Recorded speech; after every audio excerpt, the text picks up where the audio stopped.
Today, I'm going to speak of another topic, and I postpone the last part corresponding to the approximation of the Ossin system at the end of the talk. So, I'm going to present some results in order to improve what we already did in that context, but by using some model based on spectral projection. So I will briefly recall what we did and what is done for Navier-Stokes equation. We will see that we end up with a Riccati equation with a very large dimension, which is drawback. And the goal is to use something else and to give some application. So as already presented yesterday, we start from some stationary solution here. And we assume that it is an unstable solution for the system, Navier-Stokes. And we would like to stabilize the Navier-Stokes system close to WS. It means that we look for a control here, you see. We take it in finite dimension, but it can be something else. And we would like to find the control here in feedback form. So find the Fi in such a way that the solution to this system tends to WS with some exponential decay, provided that Z naught here is the perturbation of the initial condition in the initial condition. It means that if we take Z naught equal to 0 and the control equal to 0, the unique solution is this one. Okay, so it's classical to write the equation for the difference between W and WS. We end up with this Ossin system. Nonlinear one if we take kappa equal to 1 and the Ossin corresponds to kappa equal to 0. So this is the linearized system. The goal is to find some feedback in such a way that if we use this feedback in the control, we obtain the good decay. Okay, and but of course, from the numerical viewpoint, what we need to approximate in order to do numerical computation. So we already introduced that, and we have seen that we can have some good estimate of the exact feedback with the approximate one, provided that we have some good assumption on the representation between the system and its approximation. So, as I mentioned, the Riccati equation is of too large dimension, and if we refine the mesh, we obtain a Riccati equation of size larger and larger. There are some efficient algorithms, but we still have something sometimes not possible. There are some other strategy, but with no guarantee of convergence. And so the idea is to use something else. So this is the typical situation we have for the Ossin system. So this is the spectrum of the Ossin system in the complex plane. So what we see that we have two unstable conjugate eigenvalue here. Some of the other one are stable, but we would like to use some control in order to stabilize, of course, this eigenspace, but also in a better way the other eigenvalue. So the idea of using spectral projection is the following one. Let us choose some blue eigenvalue here. It can be on this side, it can be something larger. We can also take, for example, this blue one plus some other here. Of course, we have to take the pair of conjugate eigenvalue. So we choose some eigenvalue. We consider the corresponding generalized eigenspace, and we take the sum of his eigenspace. So this is what I called the unstable part of our system. And the other one is stable. So the nice thing now is that ZU is of finite dimension. Both are invariant subspace of A, and I take two parameters here. One is the fact that the restriction of A to ZS is stable with some decay rate minus omega. So for example, here minus omega is minus 8.1 or this other value. So we have some stable part of the spectrum. And of course, the other part is unstable, but I assume that I choose omega u here greater than omega. This will play an important role after. And we use some projector. So we use the projection onto ZU and ZS. So this is a spectral projector. And the spectral projector can be defined thanks to this Cauchy integral with resolvent here, with some contour gamma u. So for example, if we want to take the projection onto the space corresponding to this blue eigenvalue, we have to take a contour like that around this eigenvalue, not crossing the other one, and the gamma u must be oriented counterclockwise. So like that, we have a spectral projector. This is quite classical. And so we take the restriction of A to ZU and ZS. We project B. So we obtain BU. The other projector, the complementary part, is denoted by PS. We obtain BS. And the system is split into two parts. And the idea is to use a feedback only for the projected unstable system. So the basic idea is to say, okay, if I have a feedback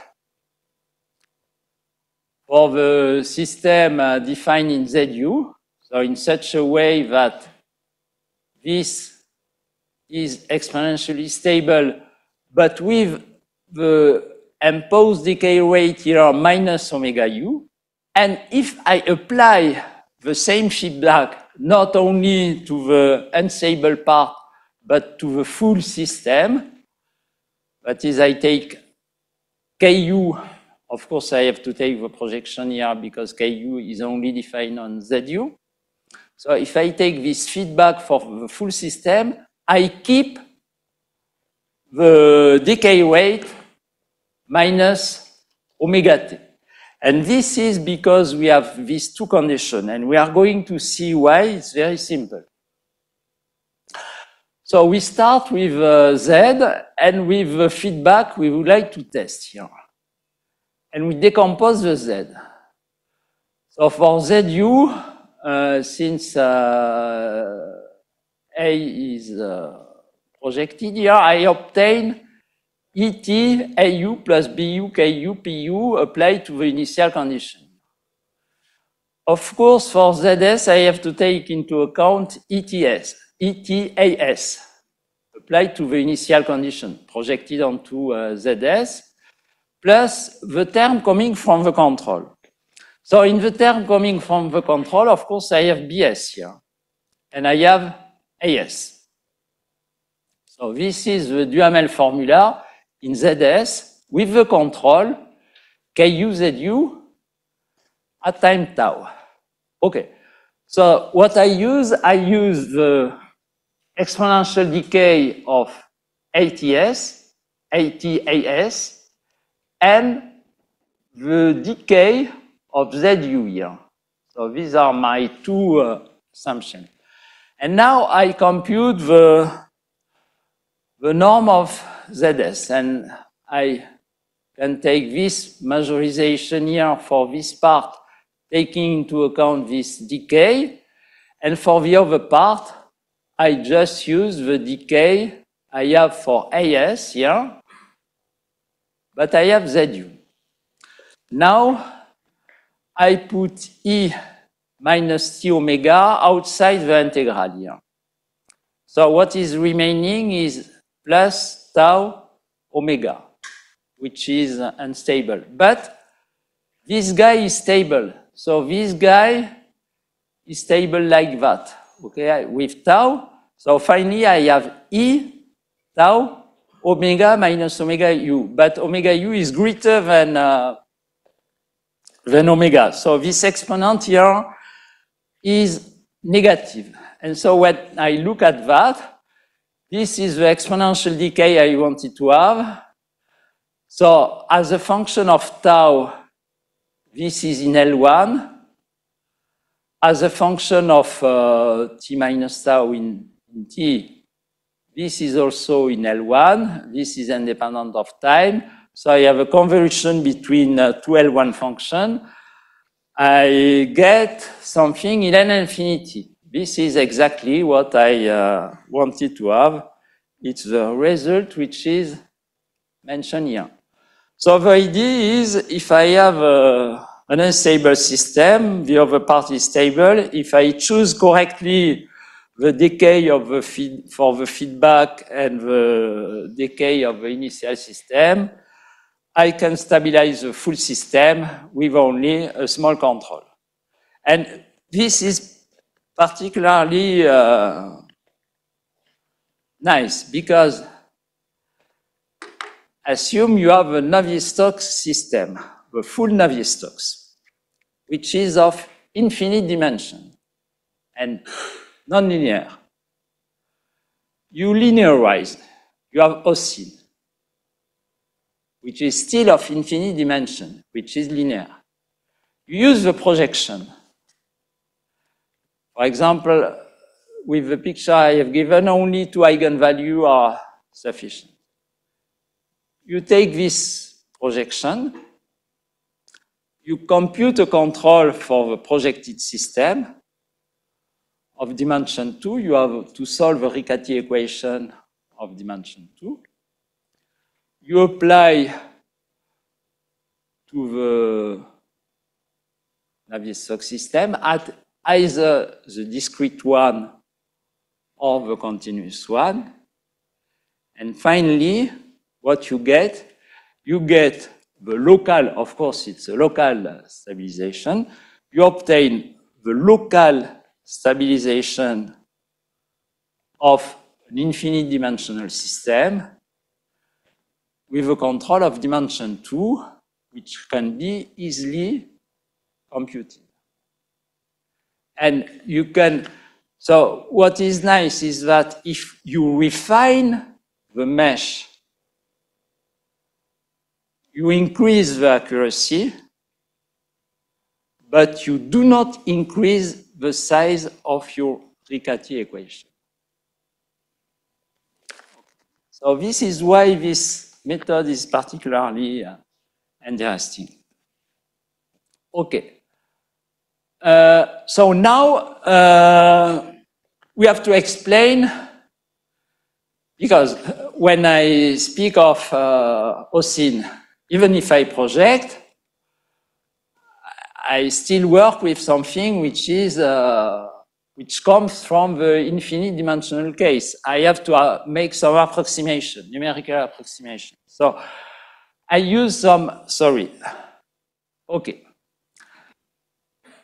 So something is missing here.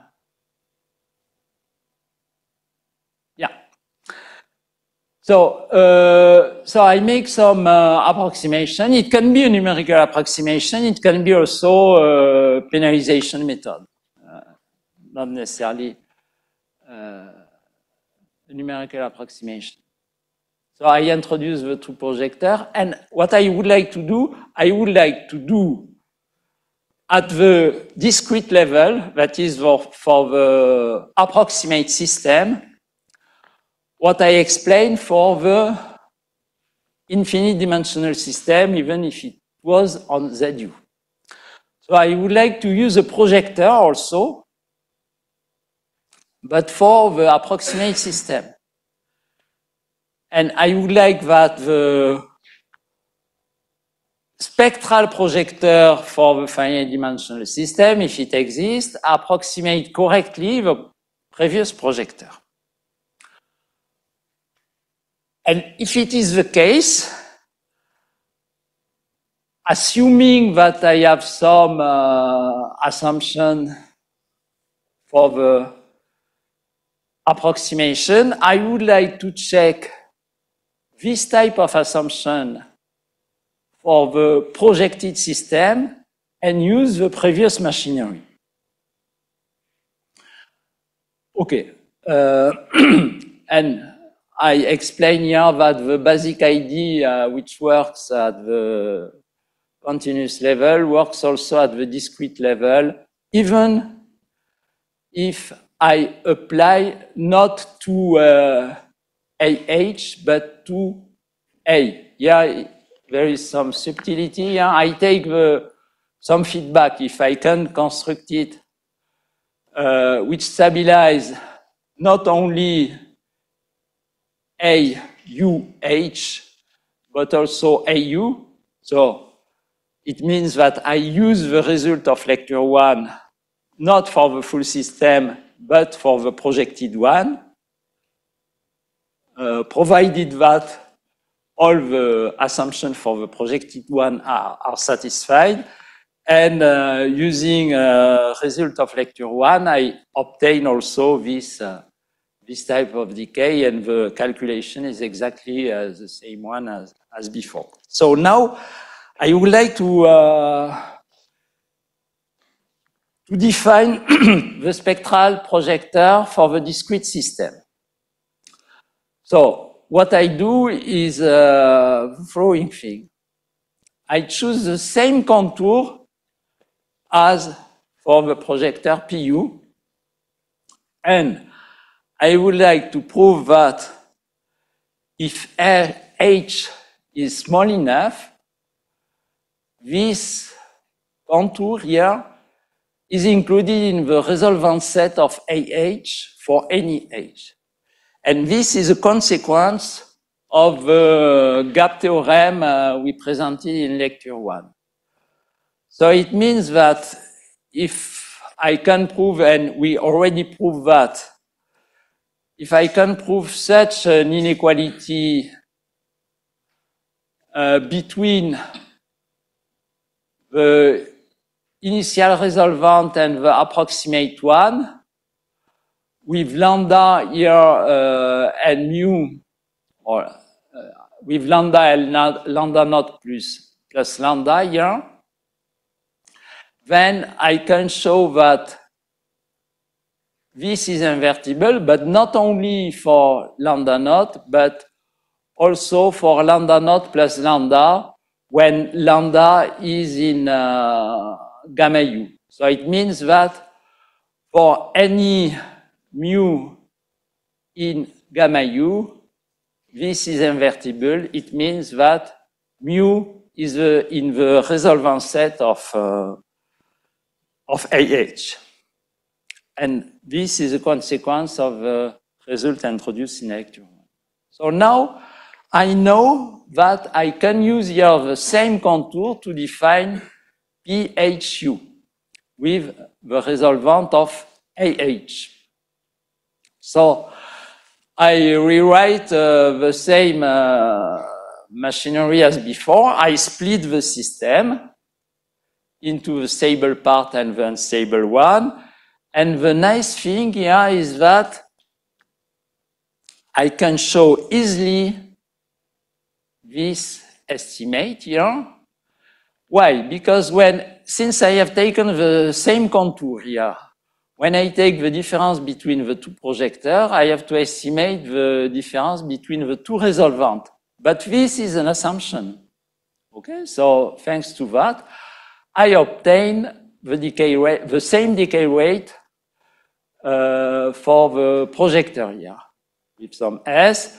I have written here what we obtained for the approximation of the Ossin system. I will come back later on that. Okay, and in addition, we can prove that the two unstable subspace are of the same dimension. Why? It's easy to prove. We start from an orthonormal basis in ZU, and using the approximation I have on the projector, we can prove that this is also a basis in ZHU. So we have the same dimension, and we can obtain some error estimate here. So this is the type of result we can prove for AU. Why? Somebody is asking me? No. Shershendu, what does it mean, this? Somebody would like to ask a question? No? No? Okay. Something, some animation in order to keep your... Okay, so what I can prove this, okay, this is easy. I take the difference here. I introduce PU minus PHU, and I have something else, and the difference of the two resolvents. Since this is bounded, I can use the estimate I have on this to obtain the HS, and the same here, since this is uniformly bounded. Okay, I get this. Now I can, even if it is not very useful, I can also show the same result for the other part of a complementary projector PS. Why? It's easy, because I write the decomposition of the resolvent into this form for A and AH. Now I know that I have a good estimate here. I have a good estimate here. Sorry. I have a good estimate here, so I deduce that I have the same here. And if I have this type of estimate for, sorry, here it's SH, yeah, between the resolvent of AES and its approximation, using that, and the result of lecture 1, I obtain this decay rate. Of course, omega tilde is a perturbation of omega, which take into account this error estimate here. So omega tilde is of the form omega minus rho times HS. But it's very close to omega if H is small enough. Okay, now I would like to estimate the error for the control operator. So in the case of the Ossin system I have given at the beginning, the BU and BHU are defined like that. We have introduced that before. But BU and BHU can be any, it can be any of the system. So, but what is important is that we prove for the control operator the same, we have the same estimate as for the resolvent itself. And we can prove that, and this is due to the fact that we have something of finite dimension. So I do not give the proof here, but it's easy, and it's important to compare what we obtain here and what we obtain if we do not take the projection. So here I have taken BU and the projection of BH. And here, if I do not project, I obtain something with alpha naught much smaller than S. So using this spectral projection, I simplify the calculation, but I also improve the convergence rate, at least for the control operator, and this is important in the case of a control system. So now, now I am in the situation for which I have a finite dimensional system ZU, an approximate system ZHU, all the assumptions at that level, all the assumptions of the lecture one are satisfied, and so I can apply the result obtained in lecture one. Remember that in this framework, I need some stabilizability assumptions, so I have to assume that, and I have to check that in each situation. I also need some detectability condition. I can take something else, but I will not present that here. And I have to make some assumption between omega u and omega. Omega minus omega is the bound for the spectrum of AHS, the stable part of the approximate system, and also the so the omega here. So remember that we have proved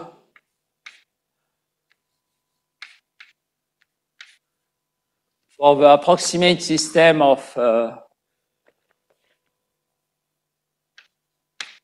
stable part of AH, we obtain a decay of the form ET minus omega tilde. It was not exactly omega, but provided that H is small enough, the omega here play the role of this omega tilde. So I am in that situation at the discrete level, approximate one. Still using the result of lecture one, we can prove that this family is uniformly stabilizable. This one is uniformly detectable. So I can apply what we did in lecture one. We can construct a Riccati operator, define a Riccati operator, use this solution to define the feedback Ku in the form minus Bu star pi u, where pi u is the solution here of this equation. And finally, I get this decay. So this is before approximation. Now I make the approximation. I do the same things, and applying what we prove in lecture one, we obtain this convergence rate for the solution to the Riccati equation a similar convergence rate for the feedback, and we have also some convergence rate for between the solution and the solution with the exact control and the solution with an approximate control here based on the approximation AH and the projection onto the unstable space for the discrete system. So these are the results obtained, and I think okay, we can. Yeah, we can use that result after that, and we have to improve them in order to treat nonlinear system if we want to come back to a nonlinear system. Okay, so what is the situation now? So we have introduced a new way for approximating feedback. It applies to the Gaussian system and to its numerical approximation by a finite element method when we have a boundary control. So I'm going to, okay, we already introduced that now, but I will give some details about the numerical approximation just after. Now, don't forget that in lecture 1, I wanted to present results about the approximation of the Gaussian system by the pseudo-compressible method with an internal control. So I'm going to speak of that now, and I couple this part with the case of boundary control, which is a little bit more tricky. So we are going to see this now. What I would like to say is the fact that this type of method can be applied to many of the systems. Of course, we have to check the things, but I'm sure it can be done for the Boussinesq system. We already did some work with a colleague, Mighty Lee, Previn, using this type of method and obtaining some numerical result. At that time, we had no error estimate, but now with tools we have, we can obtain the corresponding error estimate. And tomorrow, in the last lecture, we will see if we can apply this machinery to some fluid structure interaction system and to their numerical approximation. So some part is under investigation and some part is are already done. So let us move to the case of the Navier-Stokes system with the approximation by the pseudo-compressibility method. So for simplicity, I assume that either omega is convex or of class C2. But what I'm going to present is valid for example, for a polyhedral domain which is not convex. The only difficulty is that I have to replace the H2 convergence by the corresponding convergence. And so in order to avoid technical difficulties, I simplify. I take C2. So this is the Gaussian system, and it is the system that I want to approximate by another method. But I have to write, up to now there is no control, neither on the boundary nor on F. Okay, we will put the control after. Okay, so I write this in this form, so I have to introduce the Gaussian operator, and to introduce the Gaussian operator, I need the Loret projector, already introduced yesterday, and Gaussian is just the projection of the Laplace operator and of the convective term here. And because I assume that omega is regular or convex, we can show that the domain of A is a space of functions which are in H2 with 0 at the boundary and for which the divergence of the velocity is 0. So this is the domain of A. And now there is no decomposition between Py and I minus Py, which is some difficult part in the case of boundary control, because y here is of divergence free, y at the boundary is 0, so y is equal to Vy, and y satisfies this nice equation without control up to now. Okay, what is the compressibility method? It's a nice method also used in for numerics. Why it is so nice? Okay, and what is this method? It consists in replacing divergence of y equal to 0 by divergence of y plus epsilon times the pressure equal to 0. Of course, the divergence condition is not exactly satisfied because P is not 0. But when epsilon tends to 0, we hope to have something good, some nice convergence. Okay.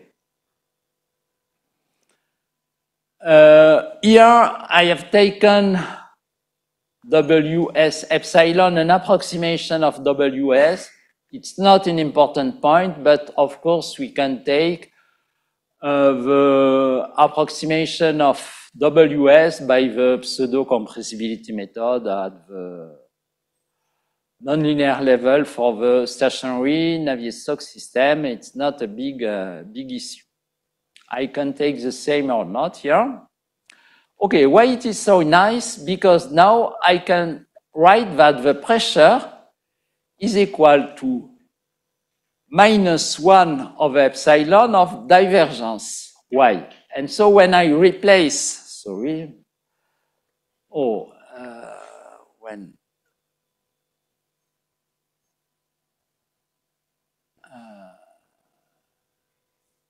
when I put my finger not at the correct place, something wrong happened.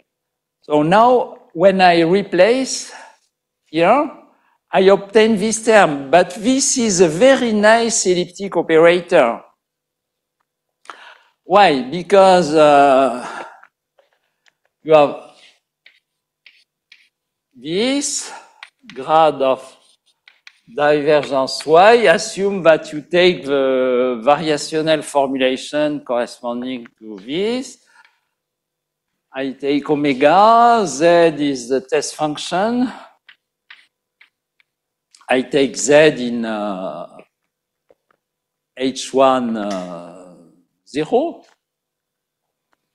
I make an integration by part and I obtain something which is coercive in some sense, not in H1, but I have at least something strictly positive. I have something here which give me the coercivity in H1. So using this approximation, I obtain here an equation without any pressure, which is a classical parabolic equation. Easily to solve. This is why this method was very popular at some moment. Okay, now what I have to do, I have to check if with this approximation I can obtain some error estimate. So for that, I introduce the bilinear form corresponding to the approximation part. I have forgotten here this part to simplify. Of course, when I deal with the problem, I have to add this part, but which is positive and which do not play any role. But of course, when I consider this elliptic, when I consider this operator, I have to take into account this part, but this part do not create any difficulty. So now I choose lambda naught large enough in order to control the convective term. I obtain this uniform coercivity condition. And so provided that this omega s epsilon is bounded in H1. And so it means that for A epsilon, I have a generator of an analytic semigroup, and I can obtain a resolvent estimate here independent of epsilon, true for any epsilon and with some sector contained in the resolvent set of A epsilon for any epsilon. Okay, but now the operator A epsilon is the previous one without the projector, but with this additional term. The domain of A epsilon is particularly simple. It's H2 enter H1, 0 for each component because Y is a vector. Okay, and so I can write now the equation into this form. So now I have two different systems, and I would like to obtain some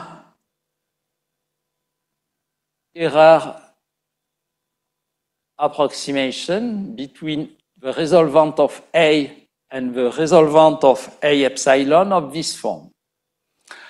So I'm going to prove that, but for that I need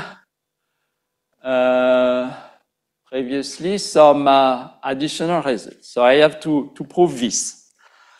So what is the meaning of this? This is the solution to the pseudo-compressible model. So this is the estimate in H2 of the velocity. And this is nothing else than the pressure. So this is the estimate of the pressure in H1. And so what is written here is the fact that the solution can be estimated in H2, the pressure in H1, when the right-hand side of the stationary equation is in L2. It's written in this form, not in order to introduce the equation NF, but is nothing else. And the same for the adjoint equation. Sorry. So the same for the adjoint equation. Okay. Okay. And thanks to that, I'm going to prove this. I just give the explanation of that.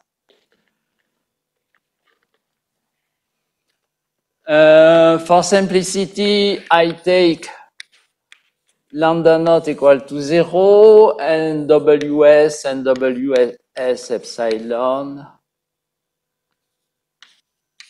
equal to 0 to simplify the problem.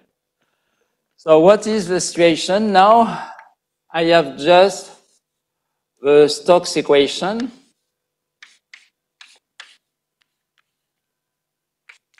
equal to F. So F is the right-hand side is this term here.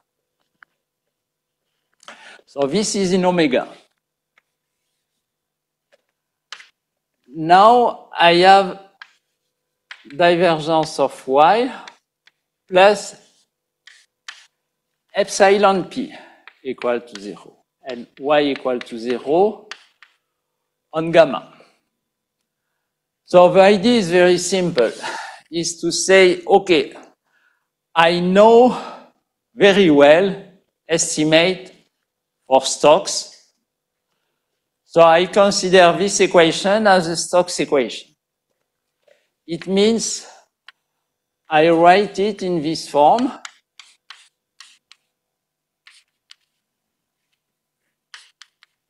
And this is divergence of something. But this something is minus epsilon p. And now for this system, I use the result. So in the case when omega is regular, these are classical results. In the case when omega is something more complicated, we can find the result in Doge. So I know that y in H2 and p in H1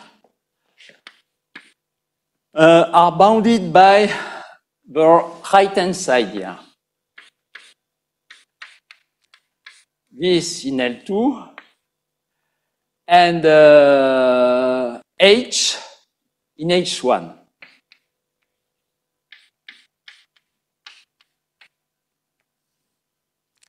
But now I can write in this form.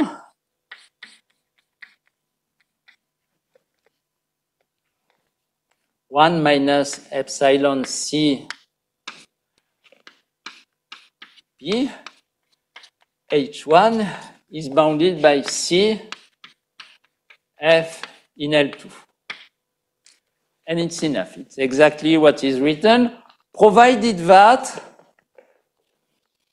this must be strictly positive. So provided that epsilon is smaller than some epsilon naught.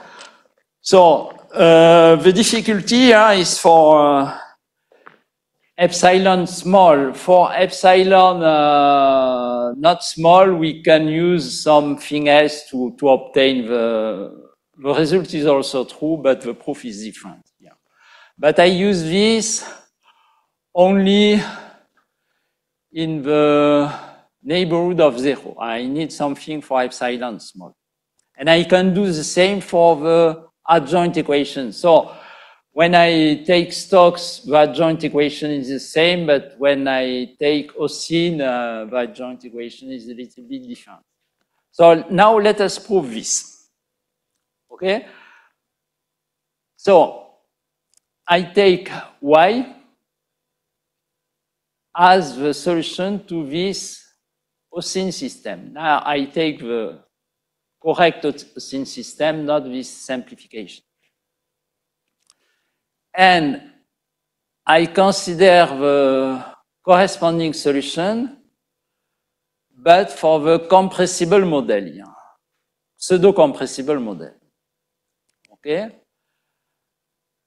Okay, so now what is different between this and this is the fact that here I have WS, here I have WS epsilon, and here the divergence is modified.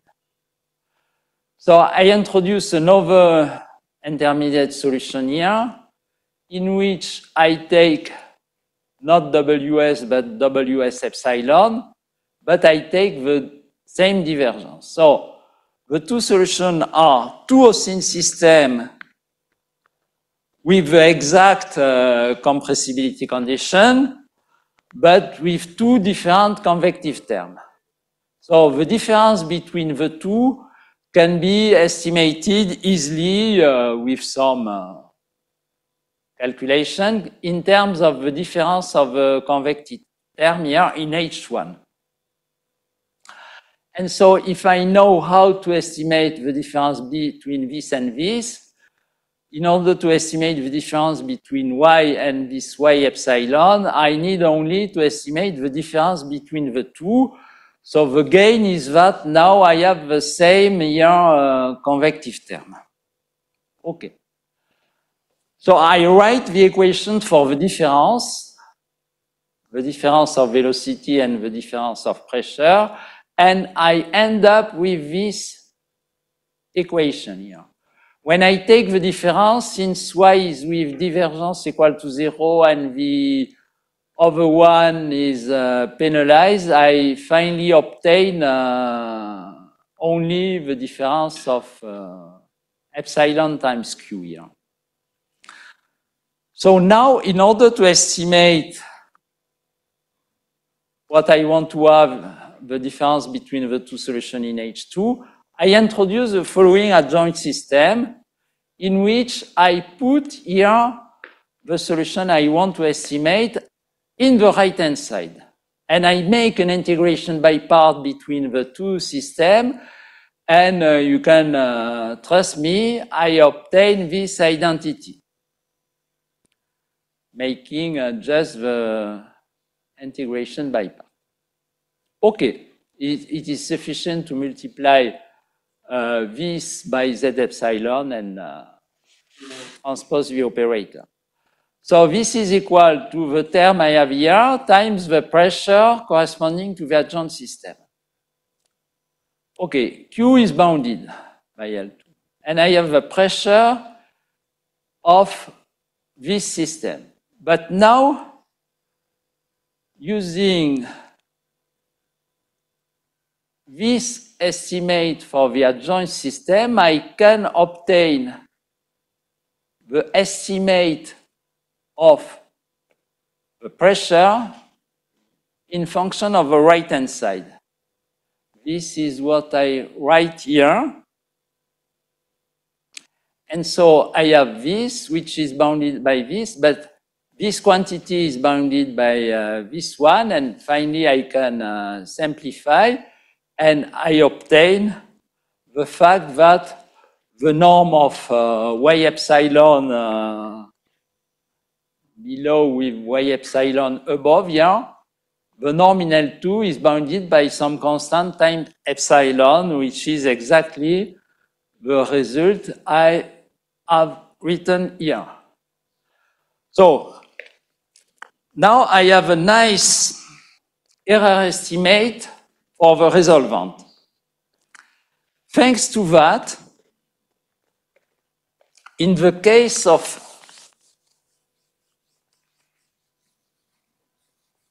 an internal control, that is when you put in the right-hand side of the OSIN system some control localized in some part times U, and the same for the pseudo-compressible model.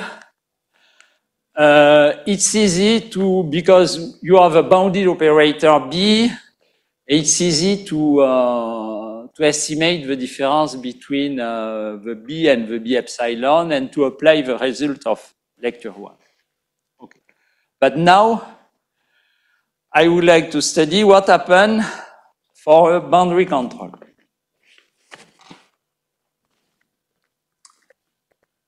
So let us look at the problem with some boundary conditions. So now I start with this model, and now this is the control.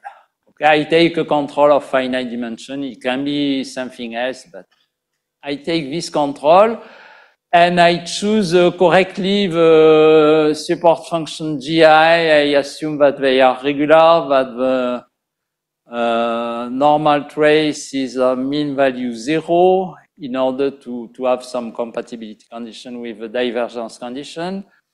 And it's easy to prove that I can choose a family of GI for which the corresponding pair AB or A with any shift here is exponentially stabilizable. It's a consequence of a unique continuation theorem well known for Stokes, for OSIN. Okay. So I am in a nice situation to control Navier-Stokes. Okay, now I would like to control the pseudo-compressible model with the same type of control. So I can introduce the Dirichlet operator here for the Ossin system and the corresponding Dirichlet operator for the pseudo-compressible method. So now, where is the difficulty? Everybody is sleeping, so I can make I can try to find a funny story. Okay. I continue. Okay. So what we can prove is, okay, we can write the Ossin system as before in this form. And for the pseudo-compressible model, we have something similar, but now the difference is that there is no projector here. So here, remember that we needed in the evolution equation to take into account the projection of the lifting corresponding to the Dirichlet operator. Now, we take directly the lifting. Okay? What we can do, I do not give a proof, but what we can do is we can prove some nice estimate between the solution to the Dirichlet equation for Ossin and the approximate model. We can prove this. But if we want to apply the previous theory, what we have here, we have a projector and no projector. So when we make the difference between B and B epsilon, we cannot obtain something nice because somewhere we will have P minus the identity. And this is not at all zero. Of course, when epsilon, what does it mean? It means that I have to compare. It's not strange.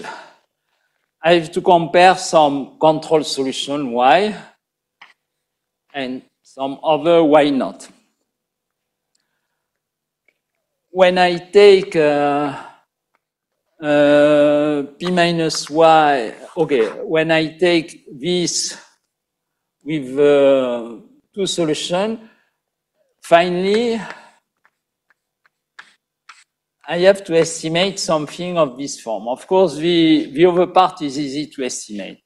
So the problem is here. And here, what I have to take into account is the divergence. So this quantity will go to zero and epsilons go to zero. So we have some convergence of that. But we cannot estimate this, and so we cannot use all the previous estimate. And so we have to do something else.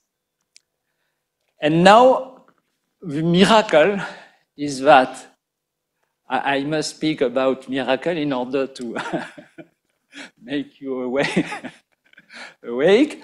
So the miracle is that if I use spectral projection, the problem is completely solved. Why? Okay, let us try to see why it works in that case. So I repeat what I introduced before. This is for Ossin. I know that due to the gap theorem, I can construct the projector for the pseudo-compressible model exactly in the same way. And so I have exactly the same result as before with the same convergence rate for the projector. Okay, this is fine. And now when I consider the BU operator and the B epsilon U operator, and when I want to make the difference, of course, I have D minus D epsilon and also PU minus P epsilon U. But now I have, here I do not have any convergence for P minus I. Here I have a convergence. And so thanks to that, I can obtain this nice error estimate for the control operator. I can obtain the other result, prove all the other results, and so we can finally obtain what we want to have, and everything works well. So I think, so I can write the Riccati equation, obtain this convergence rate for the solution to the Riccati equation, for the feedback, and for the solution, and for the control. So these are a long list of results, but nothing is surprising here. Okay, so as I mentioned before, this type of framework can be used in many other situations. We can consider OSIN, but with mixed boundary condition, Boussinesq.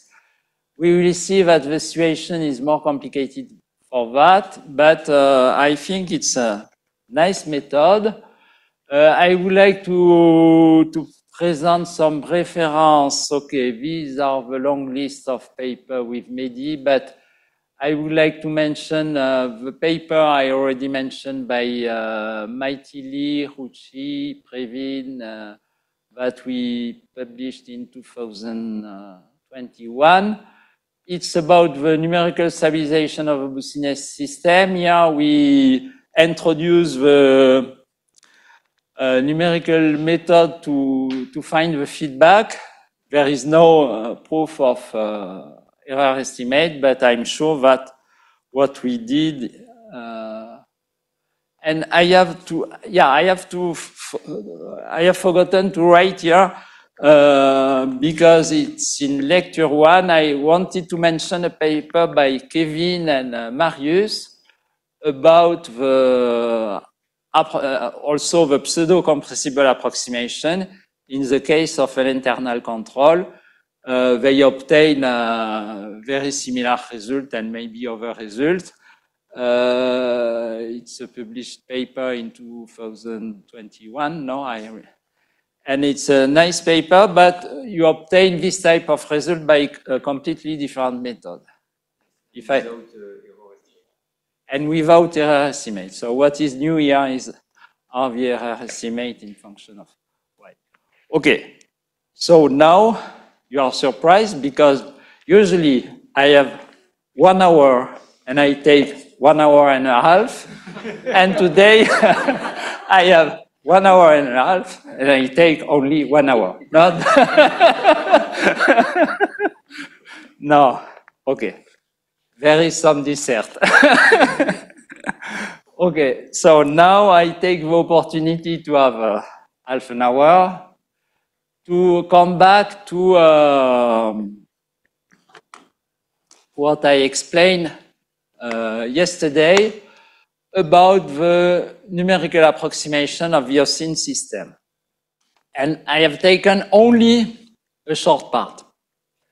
Why? Because I expected to spend 1 hour and a half for the up to now, and I wanted to ask Shirchandru, can I take 5 or 10 additional minutes to explain this? But now I have more time, so I can do it in a relaxed form. Okay. So, I can recall, since it's not written there, I can recall what we obtain very quickly yesterday. So we have seen that when omega is non-convex, we have introduced some critical parameter alpha star, and we obtain this type of estimate for the velocity and the pressure in terms of the right-hand side. So usually, or in the convex case, or in the case of when omega is C2, let us say omega convex, if F is in L2, we can estimate the pressure in H1 and the velocity in H2. So in the convex, non-convex case, we have to introduce some parameter in this range. We cannot obtain optimal estimate beyond that value. And in the, this is between 0 and 1/2. And what we can obtain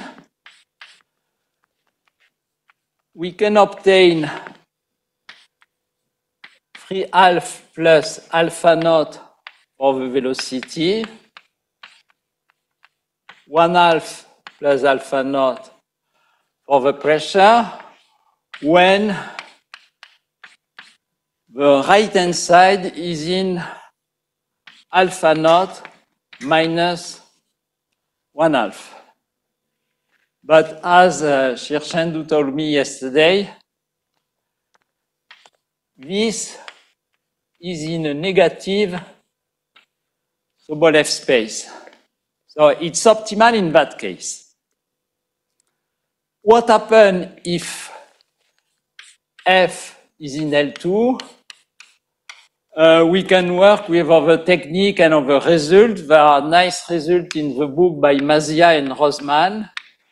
And they obtain H2, H1 for the pressure, when F is in L2, but with some weight here. So in weighted Sobolev space means you have some weight, and when you look at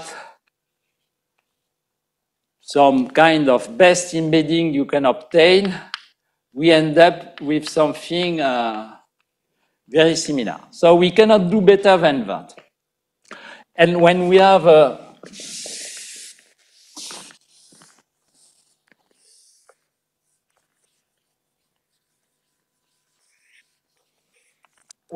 boundary control,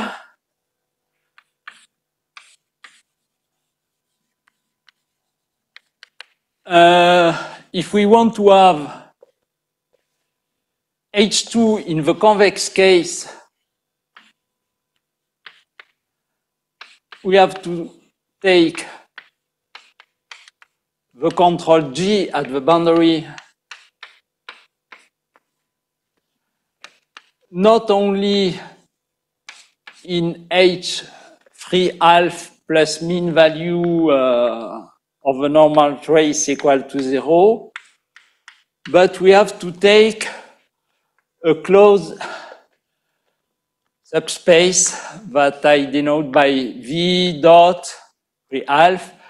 You have to take into account the fact that at the end the divergence must be 0. So there is something tricky there. Okay. So so based on that,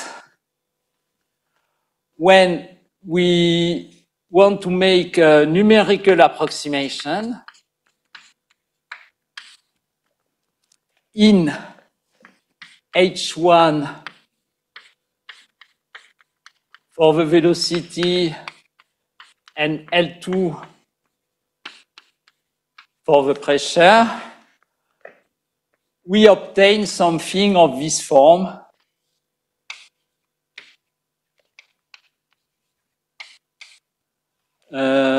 Here, H1 plus S.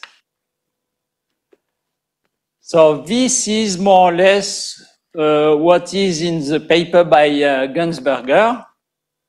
And now, using our regularity result, depending on the case in which we are, for example, in that case, we can show that we can take S equal to 1, since we can go up to H2 times G in V dot 3 alpha. So, more or less, what is new in the H1 approximation is the fact that we make precise the data for which the regularity is obtained, and we obtain, this is totally new for non-homogeneous boundary control, non-homogeneous boundary value problem. Okay. So, but the situation for the L2 estimate is more tricky and more interesting, and this is what I am going to present now. So the goal is to present either for Austin or Stokes in polyhedron some estimate in L2 for the velocity and in some dual space of the type H minus 1 for the pressure. So don't take care of this. It's a little bit technical. Let us look at this. So what we obtain? First, the non-convex case, which is a case which is not treated in the literature and which is the simplest one in terms of result, because the results are always optimal in that case. The limitation comes from the corner. You cannot do better than what the geometrical situation gives you. Okay, so in that case, we have alpha naught here. So we are in the case when the optimal results are obtained here for a negative exponent. So if F is in this space, G is in V1 plus alpha naught, since we are below the 3 here, there is no additional condition. So in that case, the estimate we obtain in the L2 norm is in H1 plus 2 alpha naught. Of course, we improve the result here because we take a weaker norm here. Okay, in the convex case, the situation is more complicated. First, assume we are above 1/2, but below alpha star.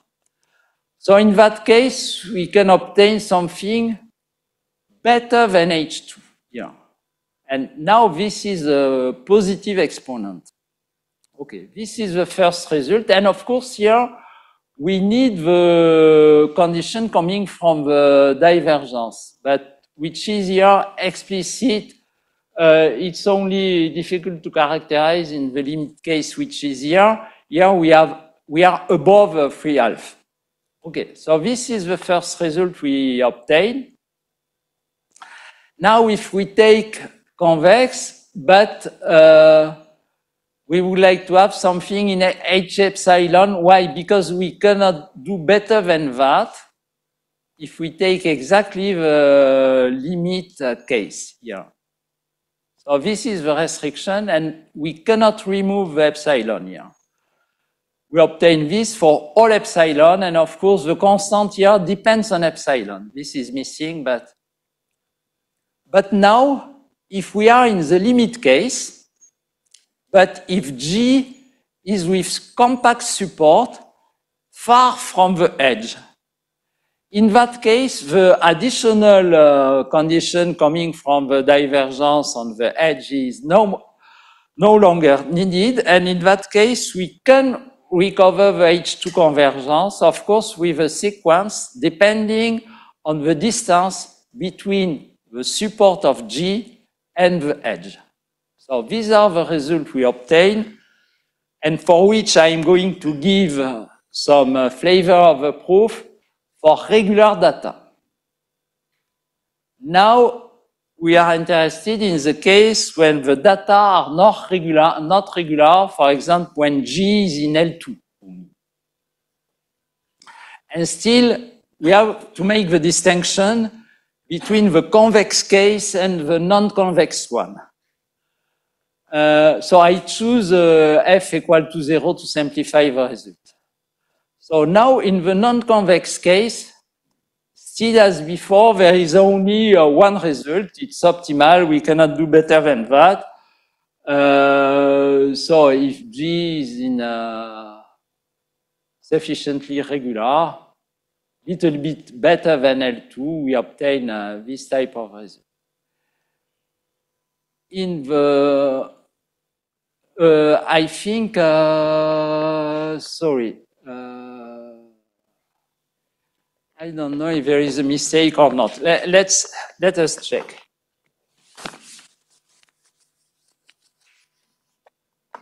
Let us check. So I would like to estimate this in L2. So what I know is more or less CH S YHS. But if I take G in V alpha naught, I can prove that the solution is in H 1/2 plus alpha naught. And so I think it's not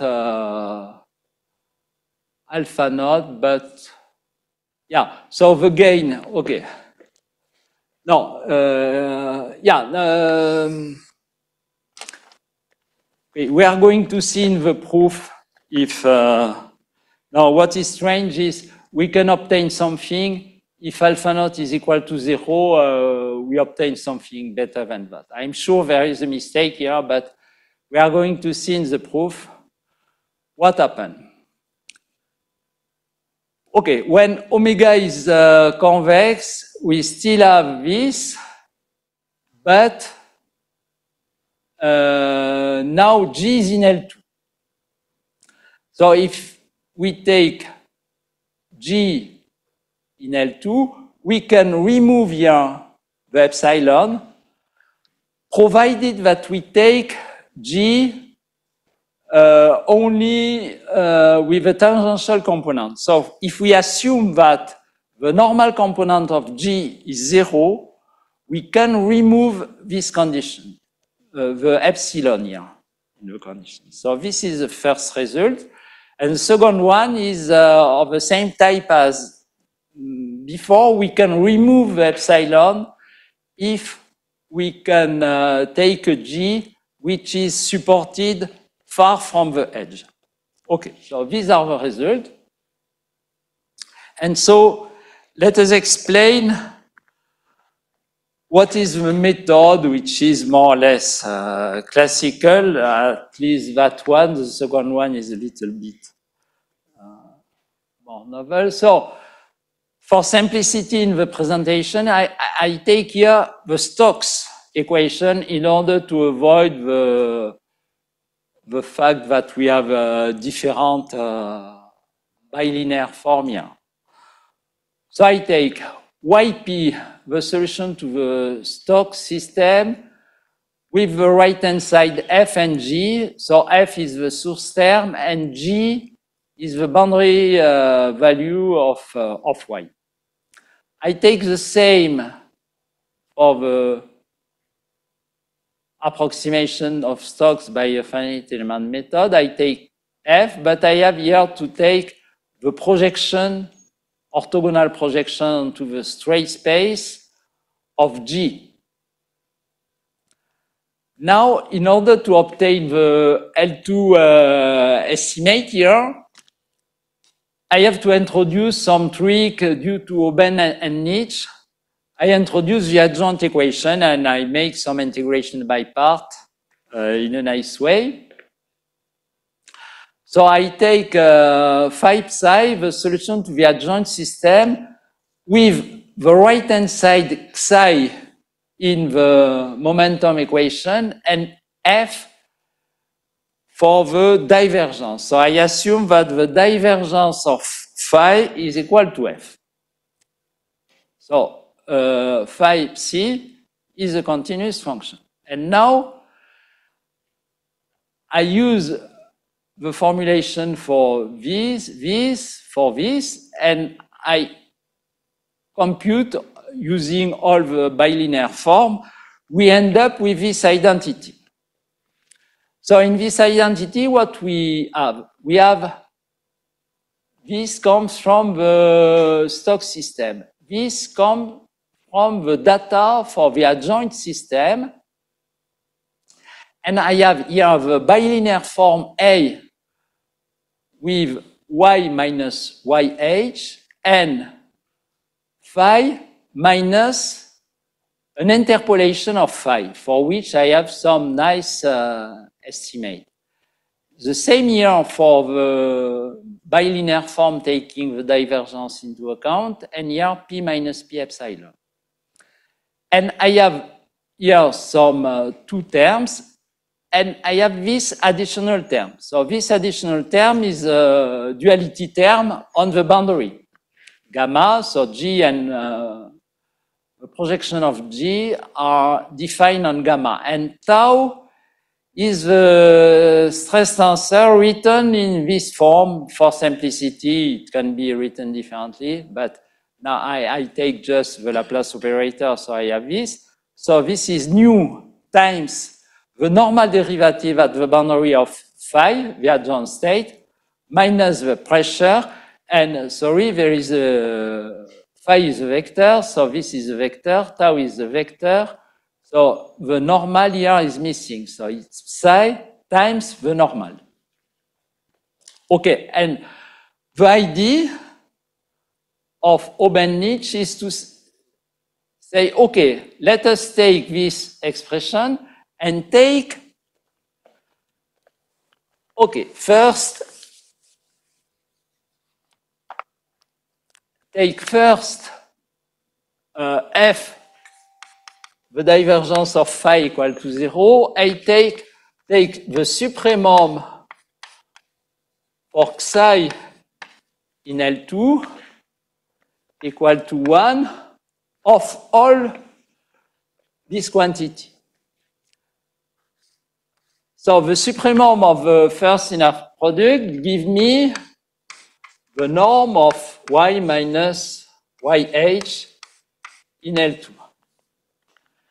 And this is bounded by the supremum of what follows. And I use the continuity of the bilinear form. So what I know is that the bilinear form A is continuous with respect to the H1 norm. So when I take the supremum here, I obtain y minus yh in H1 times phi minus the interpolation of y of h in H1. And similarly for the other term, I know that this is of order h, already obtained before, and I know that, or precisely 1/2 plus epsilon naught, and 1/2 plus epsilon naught here for the adjoint state, because I have for the adjoint state the same regularity as for the other term. And the same for the boundary term. Of course, it depends on the regularity of G, but if G is in H3 half, I can, okay, I can obtain this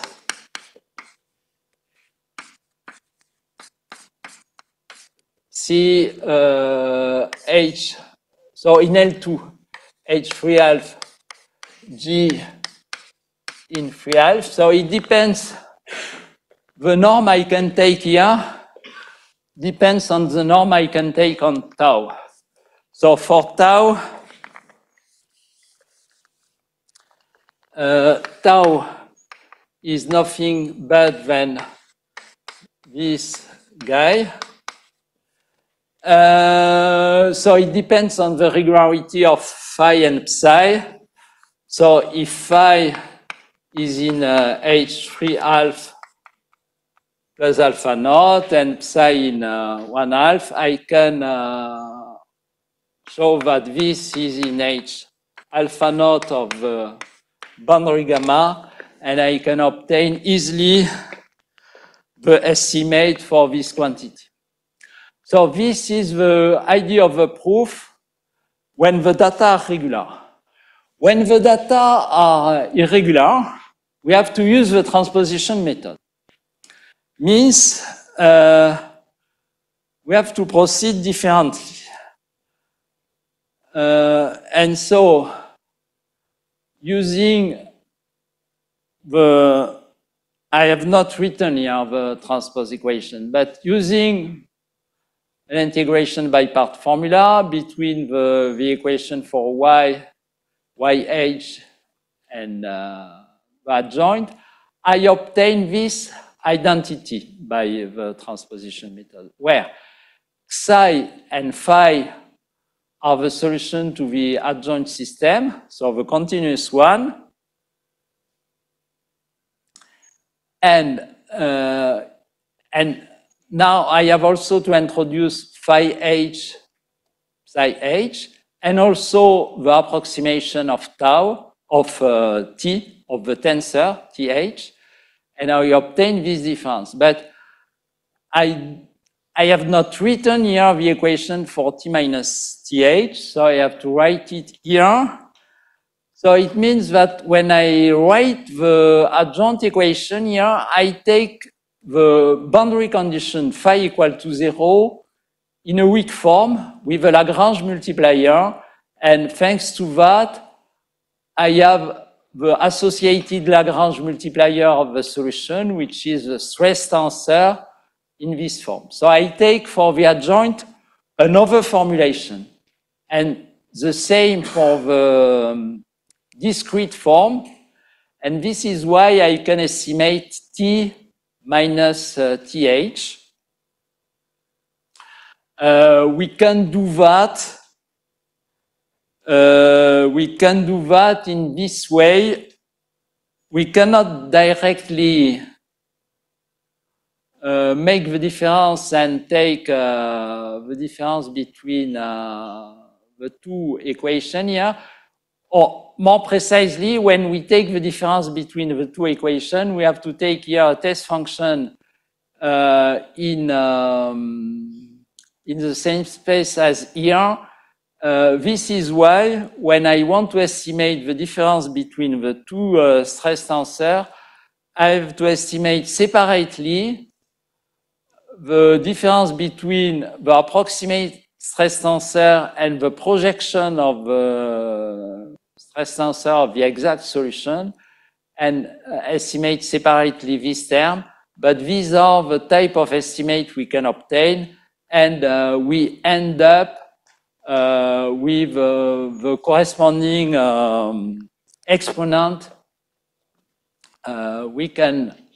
I have given before for the regularity result and for the estimate. These are the,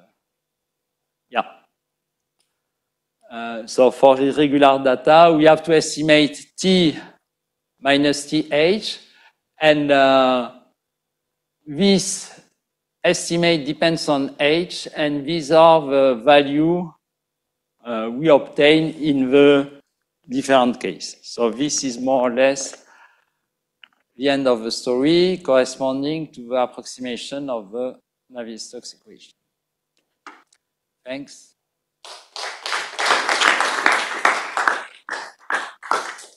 Here, in the case of the omega convex, Yeah. in the Laplace equation case, if the right hand side is in L2, then the solution will be not in H half. Yeah, it is. But here it is when you have in the right hand side V0, you are getting epsilon strictly less than half. Okay. Let me explain. It's interesting. Okay, assume you have Laplace equation. I don't know if it is your question. I take G in L2. Shishendu. So you can see with G in L2. And you would like to make the approximation. No, I am asking about that. In this case, G is in L2, we know the solution will be in H half. Yeah. Okay, let me explain. Okay. But when I take... But here, you are writing in this epsilon norm, it is in the... Okay. Let me explain. Now I take Stokes, divergence, and Z equal to G. So if G is in, if G is in L2, we can prove that Z is in H half. The problem is when you want to make an approximation and when you want to estimate Z minus ZH. So in the case of the Laplace equation, when you have a weak solution, you take the transposition method. If you take the transposition method, at the end, what you have to estimate is, okay, if I take dn phi minus what I denote by the, okay, it's not correct, but it's of this form, times G. Okay? So since phi is in H2, for the approximation, okay, when you approximate this quantity is in H, no, yeah, it's in H half of the boundary. Okay, it's not so easy. It's true, but it's not so easy. Why? Okay. What is in H half is this. This is easy. Okay? Now, you take grad phi dot n. This is in H half, but this is not in H half. Or in any, you need something better than H. But due to the fact that we have homogeneous boundary condition, we can prove that both this quantity and this quantity both are in H half. It's why when we make the approximation, we obtain exactly H half. Okay? Now, what happened for the Stokes equation? For the Stokes equation, you have this for the tangential part. And you have this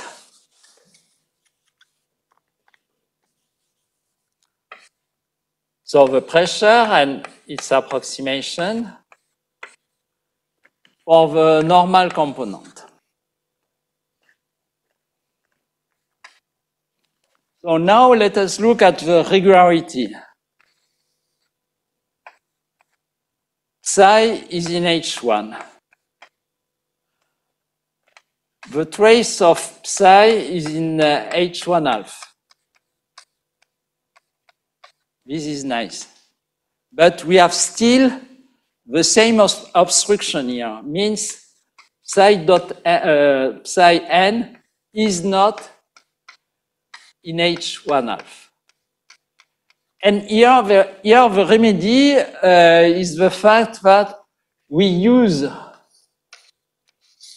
let us look at a corner like that. The normal, you have some discontinuity of the normal, but what happened at the normal is the fact that due to the fact that phi is equal to 0 here,